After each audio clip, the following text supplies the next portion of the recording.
سلام دوستان، عرض ادب. مرسی از اینکه منو انتخاب کردید برای گرفتن گواهی نامتون تو فصل فرهالت نیمشتقاسن فرکیا بخش اوباهولن یعنی سبقت. قرار این سری با هم دیگه همراه باشیم و این بخش مهمی هستش. قبل از هرچی مرسی از اینکه کانال خودتون حمایت میکنید، لایک میکنید، سابسکرایب میکنید. بریم با هم دیگه این فصل رو شروع کنیم.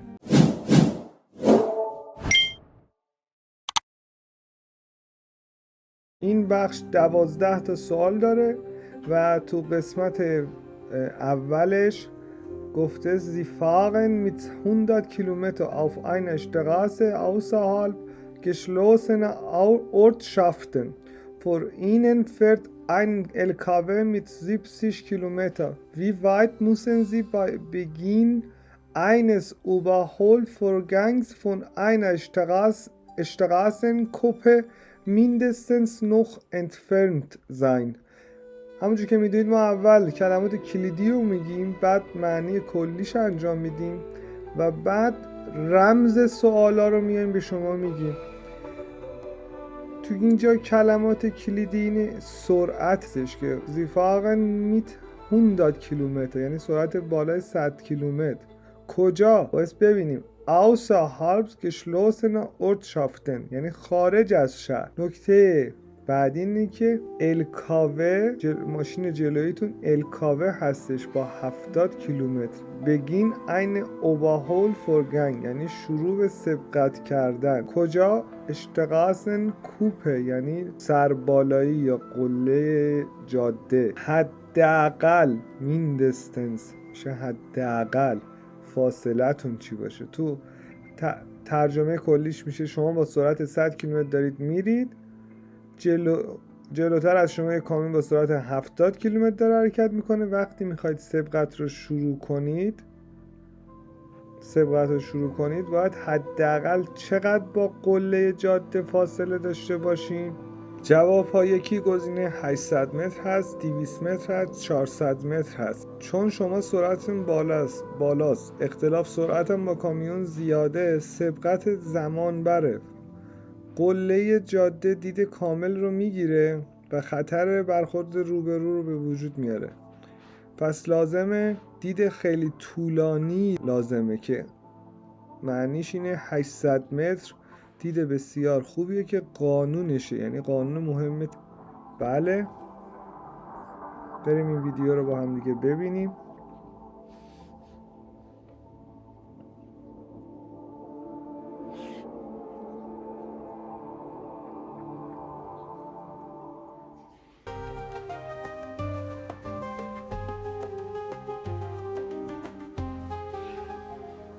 بریم جوابا رو با هم ببینیم. گفته wie verhalten Sie sich in dieser Situation richtig؟ رفتار صحیحتون چیه تو اینجا؟ بریم گزینه ها رو ببینیم. Ich beschleunige und setze den Überholvorgang fort. گاز میدم و سبقت رو ادامه میدم. همونجور که دیدید سرعت ماکسیمال 130 تا بود، اینجا هم اجازه بود 130 تا بدید، ولی ماشین قبلی داره سرعتش زیاد میاد به سمت شما و میخواد از شما سبقت بگیره. گفته گاز میدم و سبقت رو ادامه میدم. غلطه. چرا؟ چون دید کامل نداری، پیچ جلوته، خطر ماشین روبرو هست و هر چیز دیگه ای. این گزینه غلطیه. Ich setze den Überholvorgang mit bleibender Geschwindigkeit fort. Ich setze den Überholvorgang یعنی چی؟ یعنی با همین سرعت سبقت رو ادامه میدم. دیدید که نتونستید سبقت رو ادامه بدید، نه گاز میدی نه عقب میکشی، هیچ، فقط ثبت معبر میکنی و خطرناکترین حالت هم همین حالته. پس اینم گزینه غلطیه. من اینا رو اشتباه تیک زدم. بریم گزینه آخر. Ich begehe den Überholvorgang ab und ordne mich rechts ein یعنی Ich begehe den Überholvorgang یعنی سبقت رو قطع میکنم. بقیشن بقیشن یعنی قطع کردن و order و سمت راست میرم. کاملا درسته.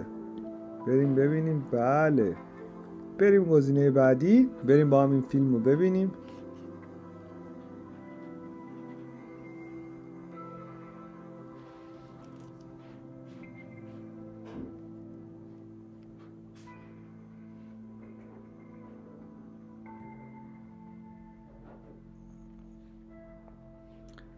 گفته worauf müssen Sie sich jetzt einstellen. در این لحظه باید خودتون برای چی آماده کنید؟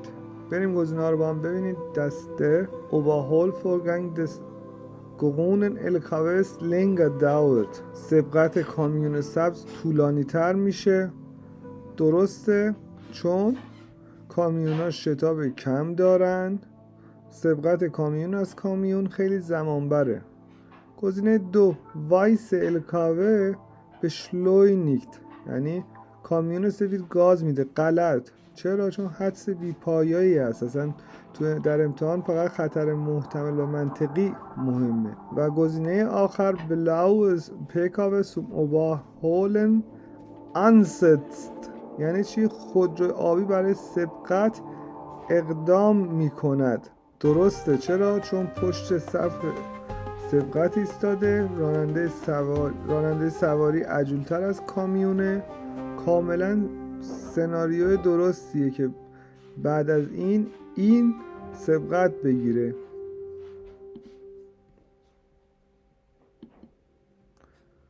بریم سوال بعدی. درسته، بریم با هم ویدیو رو ببینیم.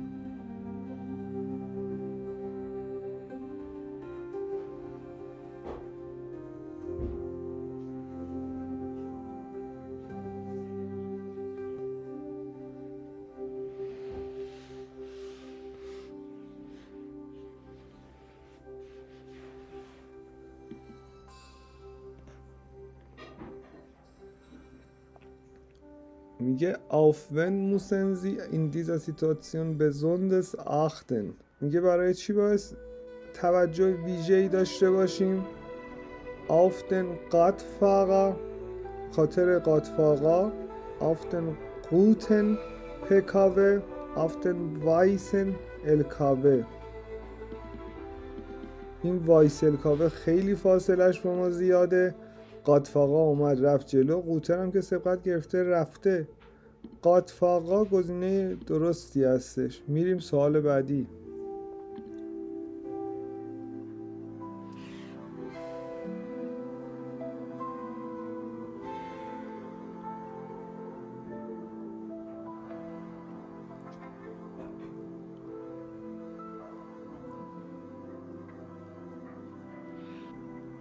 واسه چی باید الان حواستون باشه؟ به خاطر wegen des Motorrads Traktors Geländewagens. پس اینجا تنها چیزی که پرسیده warum müssen Sie jetzt versorgen، چرا در این لحظه باید سرعت خود را کم کنید؟ تو این تصویر موتورسیکلت داره میاد در حال نزدیک شدن. تراکتور هم که اینجاه. گلندواگن خودروی شاسی بلند. اینا دارن تو مسیر خودشون میرن، کاری به کار ما ندارن. پس گزینه درست گزینه موتورغازه. بله درسته. بریم سوال بعدی.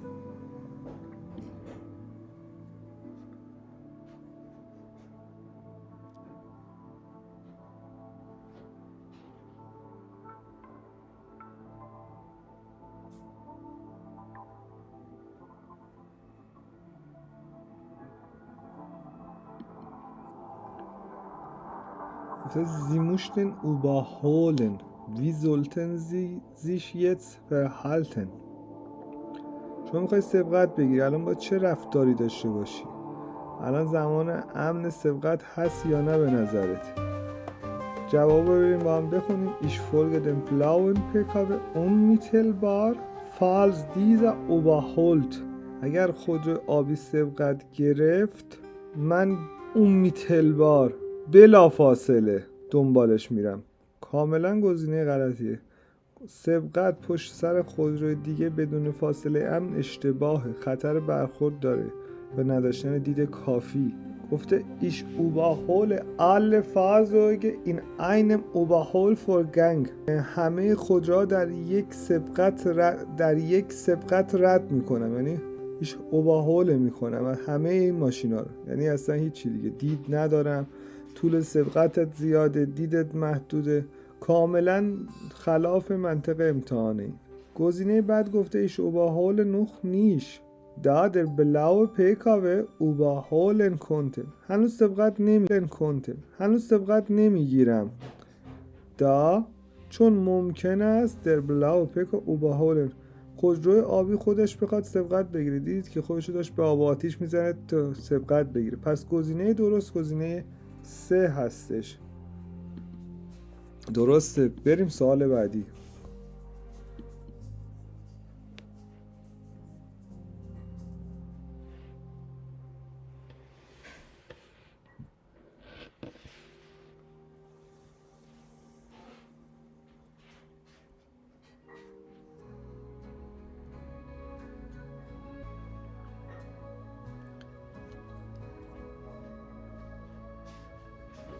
شما میخواید این ویدیوها رو ببینید 4-5 بار میتونید ببینید. هنوز 4 بار دیگه میتونید تو امتحان هم همینطور.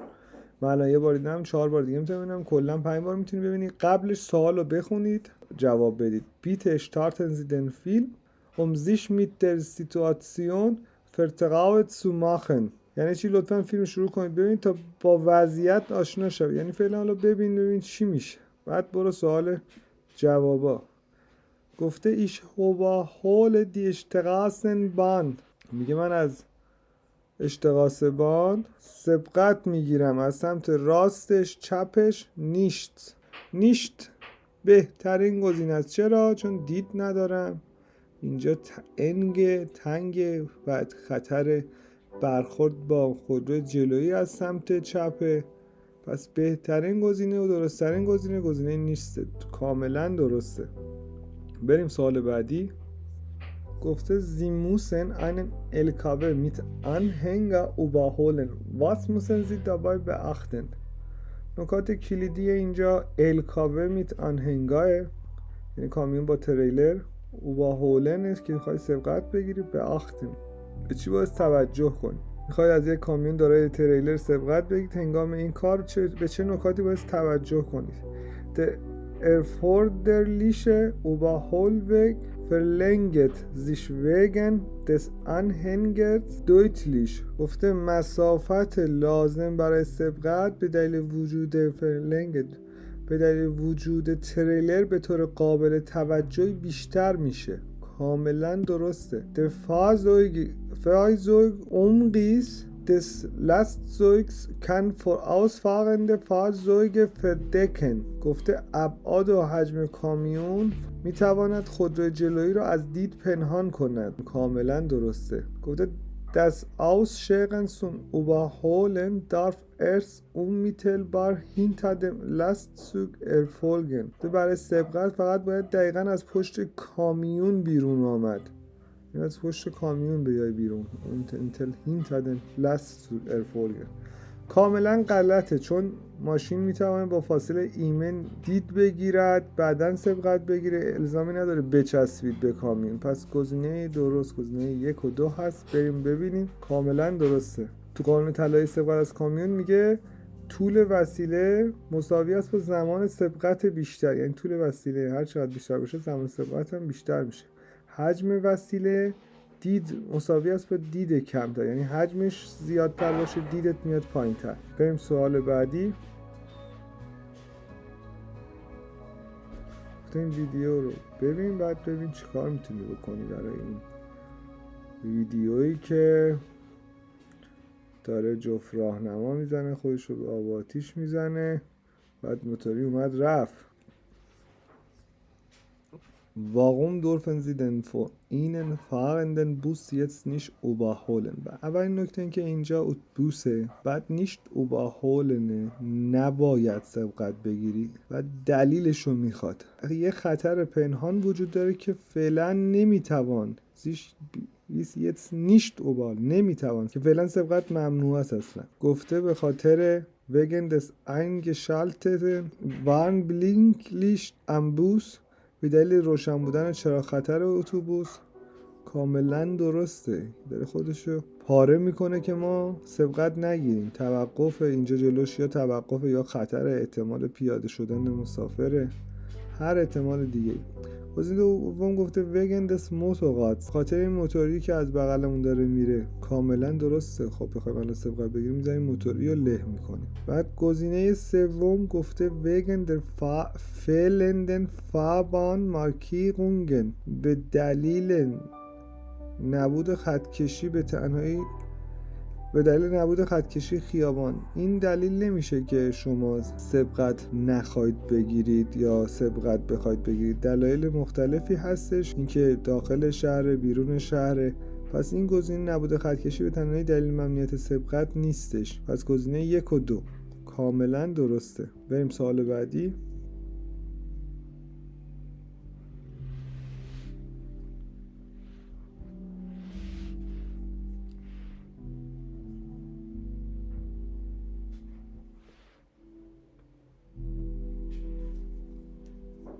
گفته Sie mussten das vor Ihnen fahrenden Fahrzeug überholen.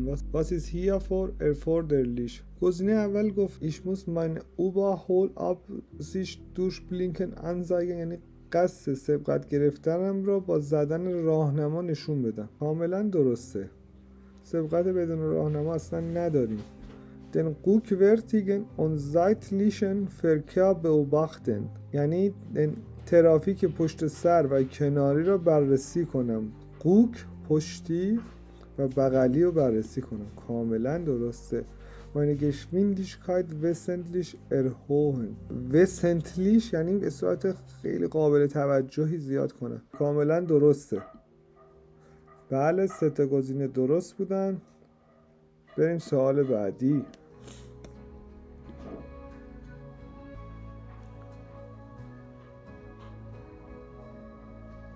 همونجور که میبینید اینجا به چند تا نکته هستش که خارج از شهر. این تراکتور سرعتش کمتر از سرعت ما دید جاده این میخواد به راست بپیچه. گفته wie verhalten Sie sich jetzt richtig؟ رفتار درست شما چیه؟ Ich rechne mit einem Abbiegen des Traktors. احتمال میدم تراکتور داره میپیچه که کاملا درسته. تراکتور راهنما زده که بپیچه. گزینه 2 گفته Ich folge der durch Blinken gegebenen Überholaufforderung des Traktorfahrers. دعوت به سبقت دادن راننده تراکتور با راهنما را دنبال میکنم. یه تله امتحانیه، خیلی مهمه. حتی اگه تراکتور راهنمای راست بزنه شما باعث 1% احتمال بدید که نپیچه و مسئولیت سبقت همیشه با شماست. پس گفته که دعوت به سبقت دادن راننده تراکتور با راهنما را دنبال میکنم که کاملا اشتباهه. Ich bleibe hinter dem Traktor. یا این درسته، پشت تراکتور میمونم. امترین و قانونی ترین تصمیم. کاملا درسته. بریم سوال آخر این بخش. بریم سوال بررسی کنیم.